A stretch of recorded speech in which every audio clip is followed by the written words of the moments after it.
Space Coconut.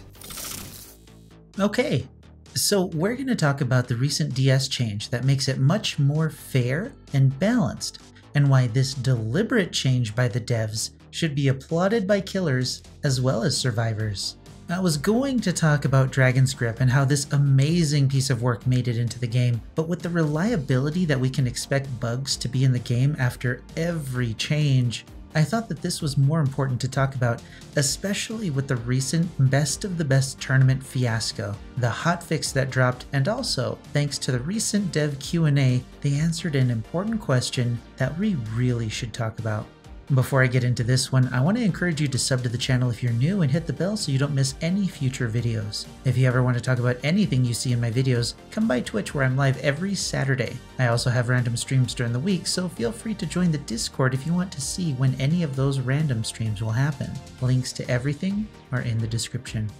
Bugs are the bane of many game communities, and the single most consistent product we can expect from the Dead by Daylight team. We don't know if the next Killer's Power or perks or Survivor perks will be good or bad, but we do know that we can count on the devs to be forced by upper management to flush out a partially finished product in order to meet some financial deadline, resulting in varying degrees of issues ranging from amusing things like holes in the ground to utterly unfair and broken, like the Hill, Hook, and DS bugs in recent and current memory.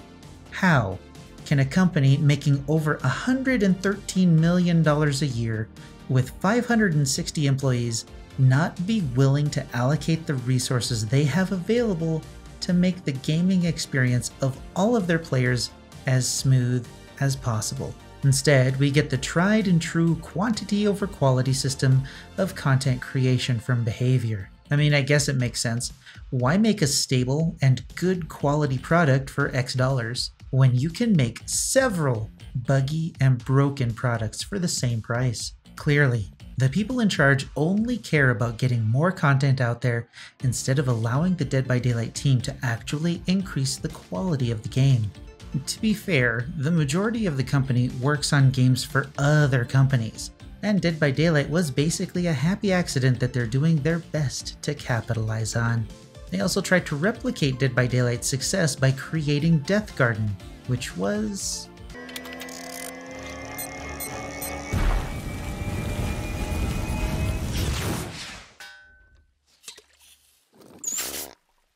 Hammer Tech?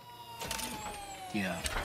Behavior has had a rare opportunity with Dead by Daylight's success, and instead of making it the best it can be, they rush out content to milk it to the last drop before something else can take its place. I've talked about this lazy business angle many times on this channel, so let's stop there and talk about the bugs themselves. As of writing this, Hexy held a Best of the Best Dead by Daylight tournament over the past few weekends. I didn't pay much attention at the time because I didn't really care, but I heard from many other people about the skewed rules, survivor-sided point system, and bug-blamed shenanigans that happened as a result.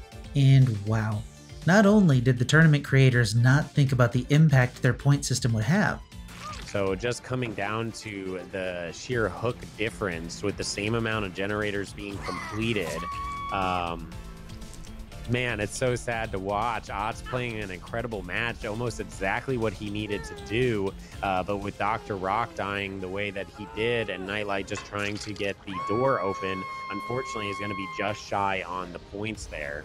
It was like they completely forgot who makes the game in the first place.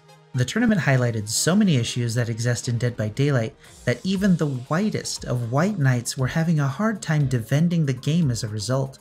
Congrats to the winners who played the point system instead of actually playing Dead by Daylight, I guess. But maybe wait to do this again when the game is in a healthy state. All it did was highlight some of the worst issues in the game, the biggest of which was a lack of a true win condition. Thankfully, we got a hotfix this week fixing a lot of game impacting issues that we've all been having, like the quiet terror radius, the Huntress hatchet hit validation, no scream from Dragon's Grip, an FPS drop from looking at a generator, and other FPS drop issues. Utterly game-breaking. Unlike the strange stuttering that we're having, the inability to hook survivors and other issues that directly impact a match.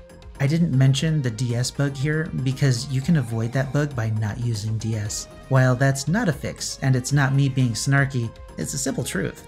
I wasn't going to do a perk study on Dragon's Grip until it was fixed because why test or play with a bugged perk?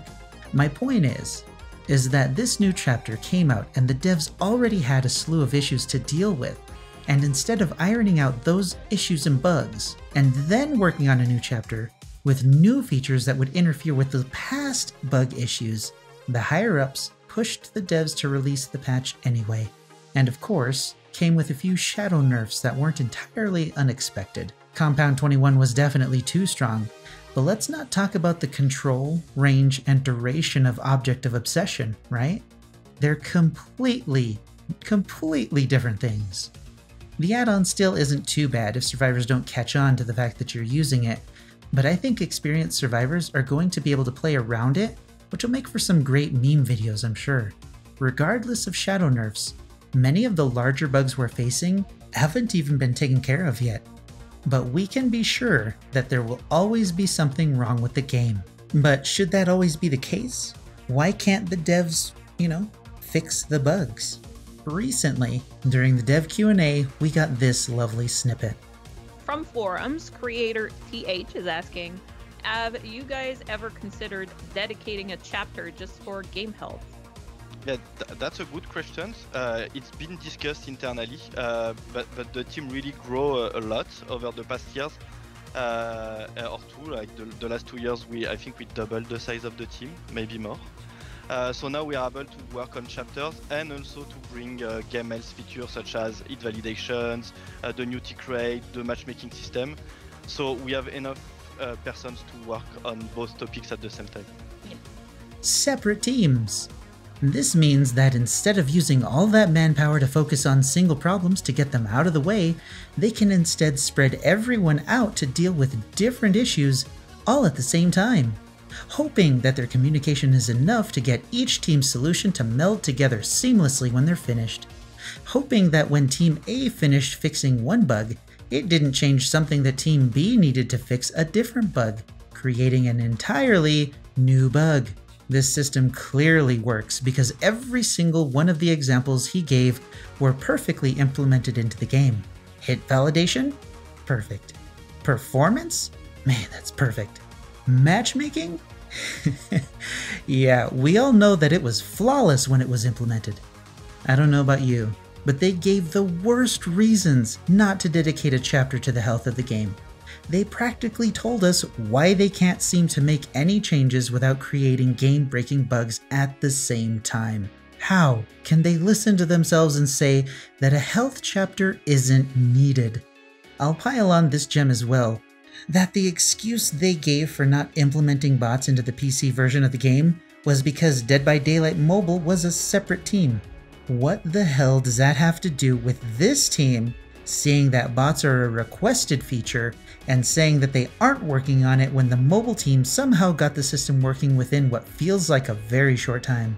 I can only hope that the reason they're not working on bots now is because they've figured out that their stupid DC timer solution isn't going to work, and that they've decided to implement the salt mines that I've mentioned on this channel before, wink wink, or something better. Or maybe they're just trying to find new ways to monetize their game.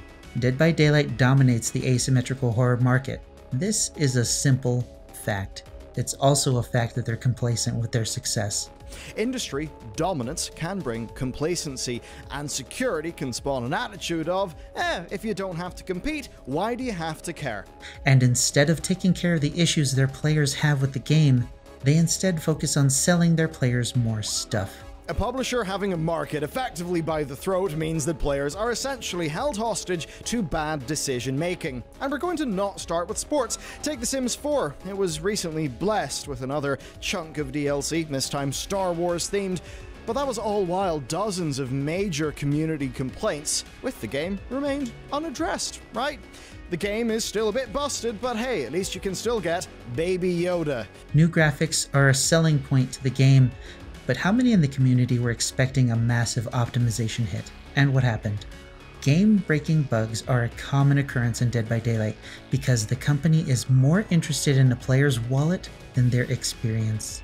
You can do whatever you want with your money, but if you care about your gaming experience being bug-free, I really suggest that you start buying cosmetics when the game-breaking bugs aren't present in the game, and save your iridescent shards for new characters rather than buying them with cash. After all, just as much as bugs are a guarantee, so is the fact that the devs will nerf new killers soon after their release. The Blight is weirdly strong. Do you think he's going to stay that way? Like the video if you like the video, and dislike the video if you love game-breaking bugs. Until next time, I'll see you in the fog.